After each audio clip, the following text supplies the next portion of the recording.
3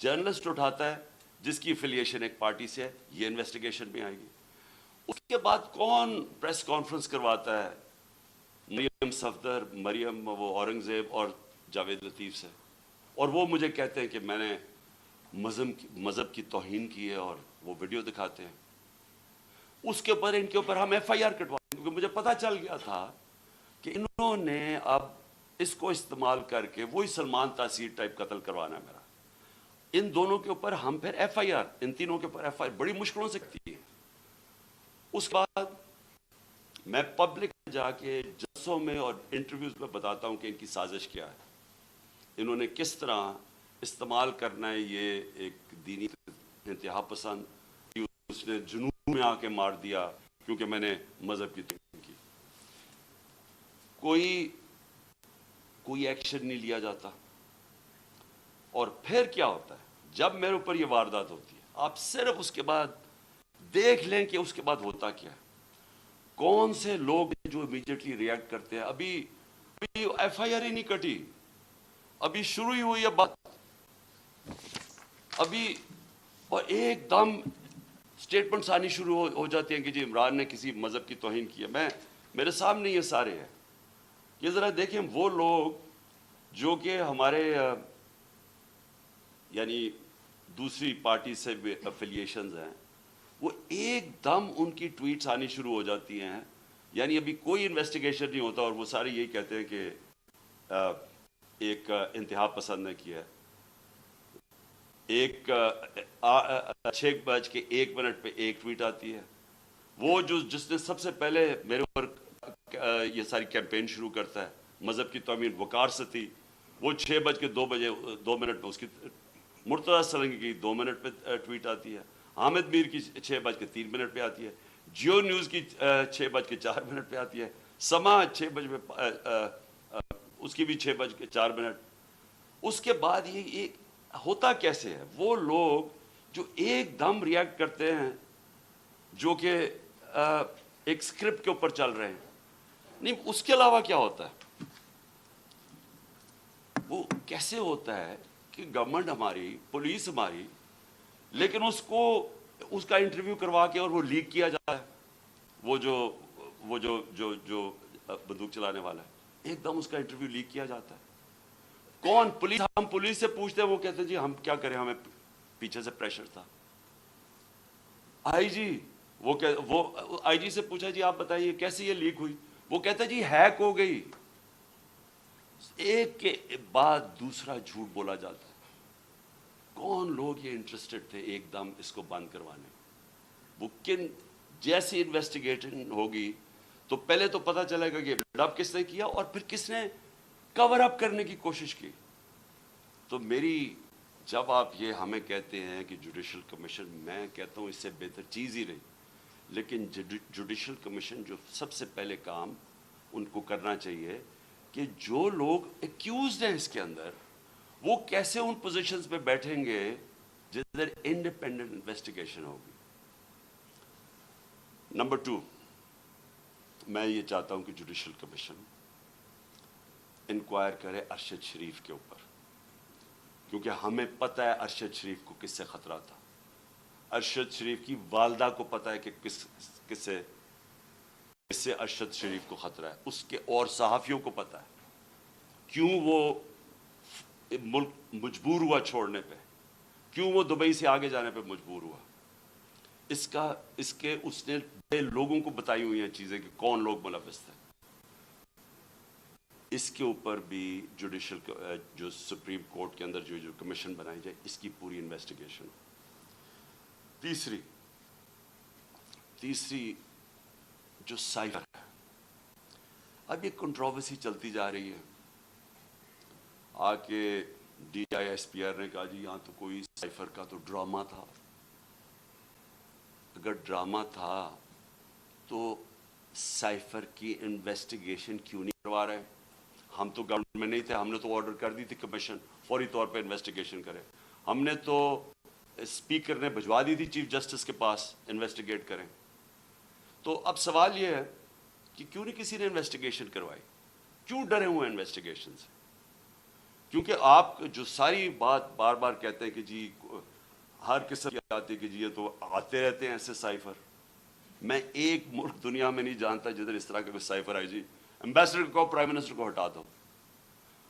تو کیوں نہیں اس کے اوپر آگے بات کی؟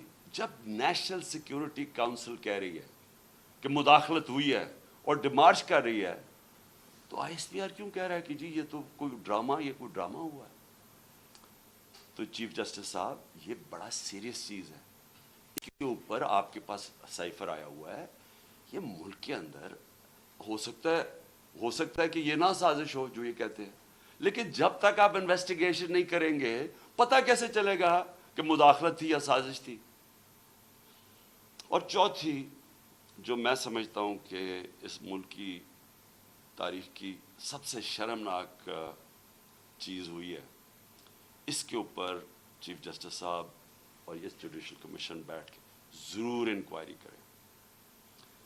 پہلے اعظم خان سواتی کو جس طرح انہوں نے پوتے اور پوتیوں کے سامنے مارا, اس نے ہر فورم پہ یہ بولا ہے کہ اس کو پہلے آ کے پکڑ کے مارا صبح کے 3 بجے, پھر اس کو ایجنسیز کے, اور اس نے نام لیا ہے یہ dirty Harry major general Faisal, اس کا نام لیا ہے کہ اس نے اور اس کے بعد آئی ایس آئی کو ہینڈل کیا جو اس کے نیچے تھی, اور اس کو ننگا کر کے مارا, اور ننگا کر کے مار کے اس کو کہہ رہے تھے کہ یہ بتاؤ یہ عمران خان سے بھی یہ ہوگا, اور جب اس کو تکلیف تھی وہ ہنس رہے تھے.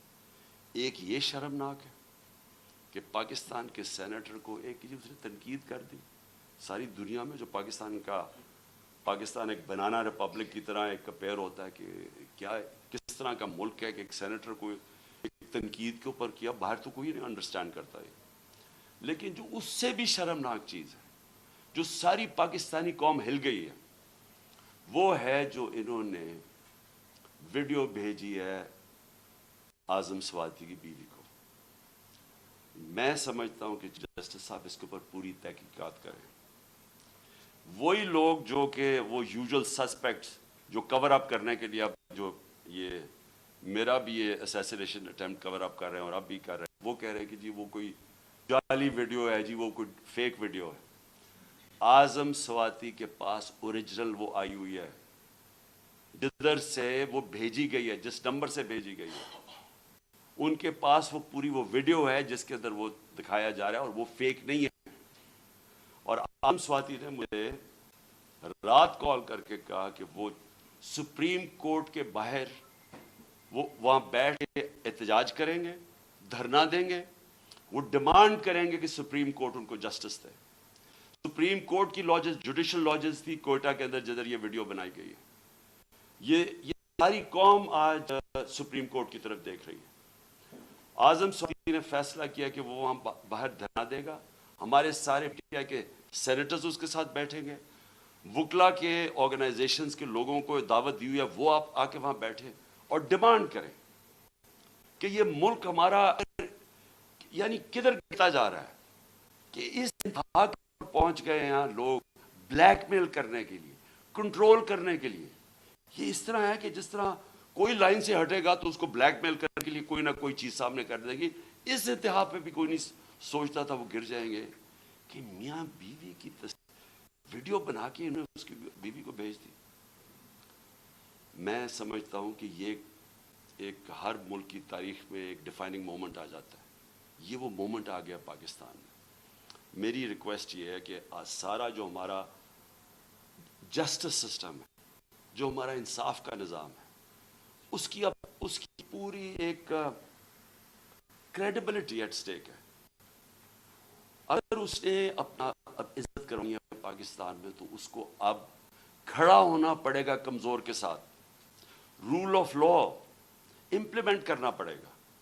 یہ نہیں ہو سکتا کہ ایک یہاں جو مرضی کر لیں, کہ ایک کوئی آفیسر بیٹھا ہوا آئی ایس آئی کا وہ اس طرح کی نیچ حرکتیں کرے اور اس کو ہاتھ بھی نہ کوئی اس کو کہے تو وہ آئی ایس پی آئی کہے کہ جی فوج کی توہین کر دی ہے, اس کو کچھ اور کچھ کہے تو جی ملک کی سیکورٹی کو کچھ ہو گیا, آپ کے اوپر جی سیڈیشن چارج لگ جائے گا, عمران خان کے اوپر غداری لگ جائے گی, جو مرضی لگانا لگائیں. میں یہ ڈیمانڈ کرتا ہوں کہ اس قوم کو جسٹس چاہیے. ہم غلام نہیں ہیں, ہمیں ایک آزاد قوم بنایا گیا تھا 1947 میں. ہمارے لیڈر قائد اعظم محمد علی جناح نے ہمیں آزاد کروایا تھا انگریز کی غلامی سے. تب انگریز اوپر ہوتا تھا قانون کے, ہم غلام ہوتے تھے. اب پاکستان تو آزاد ملک بنا ہوا ہے, ہمارا آئین ہمیں آزادی دیتا ہے. کیوں نہیں ہماری عدالتیں ہماری رائٹس کو, ہماری آزادی کو, ہماری ڈگنیٹی کو کیوں نہیں پروٹیکٹ کر رہی؟ اور یہ اگر اعظم سواتی سے جو یاد رکھیں, سینیٹر ہے پاکستان کا, ایک کامیاب بزنس مین جو کامیاب باہر پیسے کما کے پاکستان آیا ہوا ہے, اس سے یہ ہو رہا ہے. ایک prime minister, ex prime minister ایک ملک کا ایف آئی آر نہیں رجسٹر کروا سکتا, کیونکہ جناب وہاں وہ طاقتور حلقے ہیں جو ان کو کوئی ملک کا قانون ہی نہیں ہاتھ لگا سکتا, وہ کوئی غلطی نہیں کر سکتے. اگر فوج کے اندر اس طرح کے لوگ ہیں اور ان کے اوپر آپ ایکشن لیتے ہیں, یہ فوج کی بہتری ہے. اگر آپ اپنے اداروں کے اندر کوئی بھی کرپٹ یا جرائم پیشہ لوگوں کو نکالتے ہیں, آپ کے ادارے مضبوط ہوتے ہیں. اکاؤنٹیبلٹی سے ساری دنیا جانتی ہے کہ جمہوریت کی کامیابی اس لیے ہے کہ جمہوریت میں اکاؤنٹیبلٹی ہے. جو ساری برطانیہ کی جمہوریت جو ہم نے اپنائی ہوئی ہے, اس کی بنیاد تھی میگنا کارٹا میں.